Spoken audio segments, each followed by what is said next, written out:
খবর 24 সাথে আপনাকে স্বাগত।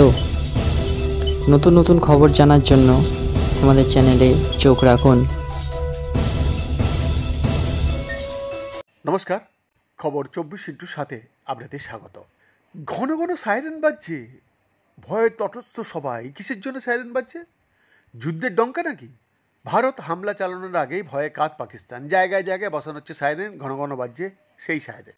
পাক সরকারের তরফেই খাইবার পাখতুনখাওয়ার 29টি এলাকায় 50টি সাইরেন বসানো হয়েছে। ভারতীয় সেনা যদি এয়ার স্ট্রাইক করে তাহলে সাধারণ মানুষকে সতর্ক করার জন্য এই সাইরেন বসানো হয়েছে। বর্তমান পরিস্থিতির কথা মাথায় রেখে এই ধরনের পদক্ষেপ করেছে পাকিস্তান সরকার। ভারত হামলা করতে পারে এই আশঙ্কা গত সপ্তাহ থেকেই করছে পাকিস্তান। গতবার বালাকোট এয়ার স্ট্রাইকের কথা মাথায় রেখেই তড়িঘড়ি আকাশপথ বন্ধ করে দিয়েছে। ভারতও পাল্টা জবাবে নিজেদের আকাশপথ বন্ধ করে দিয়েছে। তবে পাকিস্তান ভয় পাচ্ছে যে কোনো মুহূর্তেই আঘাত আনতে পারে ভারত। সেই কারণে তারা সীমান্তে কখনো সেনা বাড়াচ্ছে, কখনো আবার সীমান্ত থেকে সেনা সরিয়ে নিচ্ছে।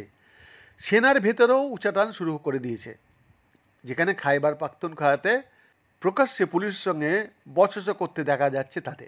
বৈদ্যনাথ দাসের রিপোর্ট, খবর 24/7।